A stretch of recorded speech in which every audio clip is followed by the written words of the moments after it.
ये है खबरों की खबर और आप देख रहे हैं खबरों की खबर टीवी।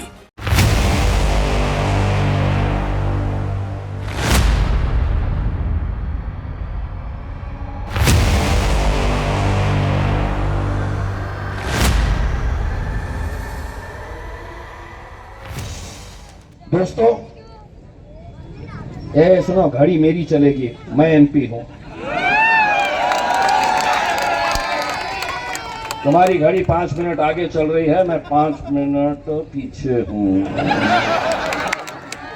मेंबर ऑफ पार्लियामेंट हो ना, खासदार हो ना, मेरी घड़ी बराबर, मेरा वक्त बराबर चल रहा है। जिसका वक्त खराब चल रहा है वो देख ले अपना वक्त कैसा जाने वाला है। अपना वक्त तो अल्हम्दुलिल्लाह। मेरा सिर्फ इतना कहना है मेरे भाई,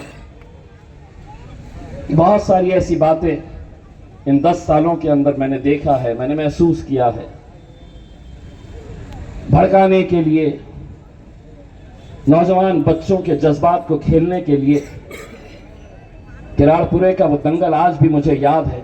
उस वक्त भी मैंने इस मुल्क के वजीर आजम को एक पत्र लिखा था, अमित शाह को एक लेटर लिखा था, महाराष्ट्र के मुख्यमंत्री को एक लेटर लिखा था और ये कहा था कि ये जो यहां पर दंगा हुआ है उसमें मेरा किराड़पुरे का कोई नौजवान शामिल नहीं है।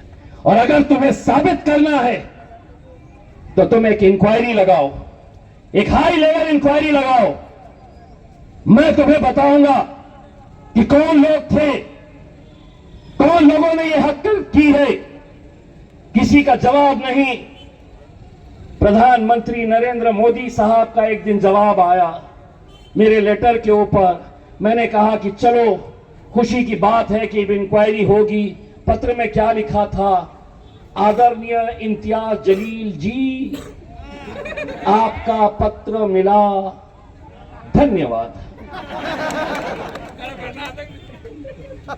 कहां कहां से कैसे कैसों को क्या क्या बना देती है यार ये। भाइयों, मैं आपको जैसा बता रहा हूं, ये इलेक्शन अगर इम्तियाज जलील जीता तो ये जीत इम्तियाज जलील की नहीं होगी मेरे भाई। ये उन तमाम मुसलमानों की, दलितों की आवाज होगी, उस 90 साल के बुजुर्ग की दुआओं की का नतीजा होगा जो मुझे रमजान के आखिरी अशरे के अंदर एक मस्जिद में मिले। 13 तारीख के दिन दिखा दे, 13 तारीख के दिन निकल और देखो, एक का मौका मिला तो 4 ठोक डाल उसमें।